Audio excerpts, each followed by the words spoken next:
नमस्कार दोस्तों, मैं राकेश शर्मा भाइयों में न्यूज़ चैनल से। और मैं अपने चैम्बर के बाहर जो एक खाने पीने का प्रोग्राम रखा गया, अभी वकीलों ने प्रचंड प्रदर्शन किया था, उसके बाद जो लोगों को जो है खाने की व्यवस्था की गई है, और इसी में मैं कुछ लोगों से आपकी बात कराऊंगा।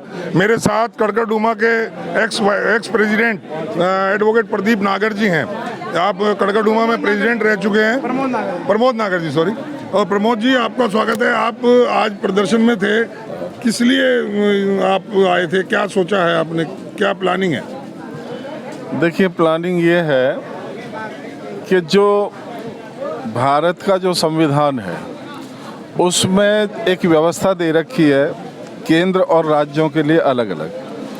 तो जहाँ पर केंद्रीय सरकार का सवाल आता है तो केंद्र में बहुमत मिला है मोदी जी को, तो उसमें किसी को कोई शंका नहीं है कि वो केंद्र की राजनीति के वो क्षितिज पे हैं और पूरी दुनिया में उनको कर रहे हैं। लेकिन जहाँ तक राज्य का सवाल है तो दिल्ली राज्य में जो बहुमत मिला है आम आदमी पार्टी को, केजरीवाल जी को, तो इसको जो है एक जनमत का एक तरह से तिरस्कार किया जा रहा है। और वो तिरस्कार इस रूप से है कि हर चीज़ में अड़ंगा आना, जो जनहित का कार्य राज्य सरकार को करना चाहे, तो ये सबसे बड़ी बुरी स्थिति जो है वो दिल्ली सरकार की ये कर रखी है कि उसको आधा अधूरा तो वैसे दे रखा है, और उसके ऊपर भी ये बैरियर लगा दिया एलजी के रूप में कि जो भी जनहित के काम है उनके ऊपर रोड आपको लगता है इस प्रदर्शन से कुछ इफेक्ट होगा? देखिए, प्रदर्शन से इफेक्ट तो निश्चित रूप से होगा। अगर नहीं होगा तो ये प्रदर्शन तो फिर बार बार होते रहेंगे, और बार बार होने से ये है कि जो आज इमेज मोदी जी की है वो कल को जो है इस तरह से धूमिल होना शुरू हो जाएगी। अगर वो इस तरह से सरकारों को नहीं अपना कंट्रोल करेंगे तो उसमें निश्चित रूप से वही तो आप पार्टी चाहती है कि मोदी की छवि धूमिल हो? नहीं, आम आदमी ये नहीं चाहती पार्टी। वो ये चाहती है कि जो अधिकार हमारे पास है, हम दिल्ली में हमें जो मौका मिला राज चलाने का, तो हमें जो है निरंकुश अपना राज हमें भी यहाँ चलाने दी जाए, जो जनहित के जो काम है उन्हें करने दिया जाए। ये सिर्फ नागर जी, यूनियन टेरिटरी है दिल्ली, इसमें निरंकुश शासन करने की इजाज़त सेंटर नहीं दे सकता। नहीं, सेंटर नहीं दे सकता। ऑलरेडी आधी सरकार है। मैंने कहा ना, पूरी सरकार कहाँ? आपके पास होम नहीं है, आपके पास लैंड नहीं है, आपका अब जब लॉ एंड ऑर्डर जिस स्टेट में जो सेंटर के हाथ में है उसके हाथ में है ही नहीं, तो आधी सरकार तो वैसे ही होगी। और फिर लैंड का कोई मामला वो नहीं कर सकते। तो अल्टीमेटली जो चीज़ें आपने दे रखी हैं उसके ऊपर भी आप जो या तो फिर राज्य सरकार को ख़त्म करो, वही केंद्र शासन जो शुरू करो। फिर इसकी जरूरत कहाँ जनता के जो सब समर्थन की? तो यू होप कि something will be happen positive?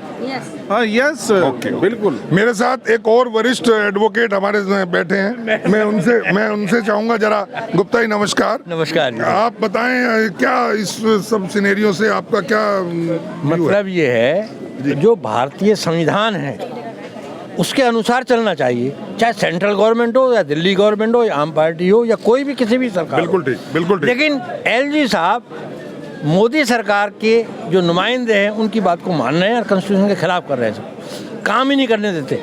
जब काम नहीं होगा तो दिल्ली की तरक्की नहीं होगी। कोई एक आध एग्जाम्पल जिसमें काम ना करने दिया गया हो? काम बिल्कुल करने ही नहीं दे रहे। अब जैसे इलेक्शन होना है, मेयर ही नहीं चुनने दे रहे। मेयर के लिए जो 10 जो है आम पार्टी की सरकार है, आम पार्टी के 10 नुमाइंदे चुनने जाने चाहिए थे, लेकिन उन्होंने सेंट्रल गवर्नमेंट ने एलजी से कह करके, एलजी जो नुमाइंदा है वो दिल्ली सरकार का ना हो करके सेंट्रल गवर्नमेंट की बात मानता है, और उन्होंने 10 नुमाइंदे अपने कर दिए, और उनको वोट देने का राइट भी नहीं है। उनको वोटिंग राइट दे दिया है। इसीलिए प्रदर्शन हो रहा है कि कॉन्स्टिट्यूशन को मानते नहीं है। क्या लगता है इस प्रदर्शन से कोई इफेक्ट होगा? पूरे ऑल वर्ल्ड बदनामी होती है। कॉन्स्टिट्यूशन के खिलाफ जा रहे हो आप, कॉन्स्टिट्यूशन के खिलाफ जा रहे हो तो सरकार भी बदल सकती है। Thank you Gupta ji. दो शब्द मैं भी कहना चाहता हूँ। मेरा धर्मराज एडवोकेट यार, मैं ये कहना चाहता हूँ, एलजी साहब जो है जहाँ भी जा रहे हैं अपना फीता काटने चक्कर में लग रहे हैं, जबकि वो सिर्फ एलजी हैं। उनका काम, उनका रोल कुछ अलग है, और जो हमारे जो मुख्यमंत्री उनका रोल कुछ अलग है। अब ये जो इसमें जो चल रहा है, अभी कल ही देखा है हमने, वो कहीं फीता काट रहे हैं।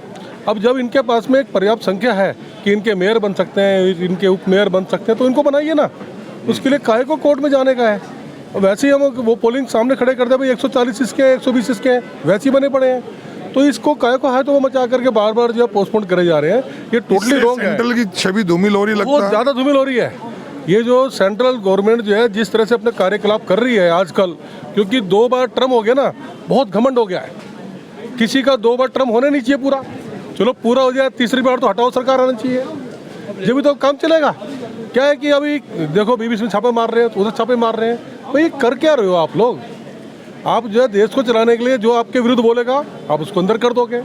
आज मैं बोल रहा हूँ, आज मैं बोल रहा हूँ, आप मुझे भी आप ढूंढ लोगे, आ जाओ इधर, आ जाओ जरा, ये कौन बंदा हमारे खिलाफ बोल रहा है? किसी न किसी रूप में आपने अंदर कर देना है, ये टोटली रॉन्ग है।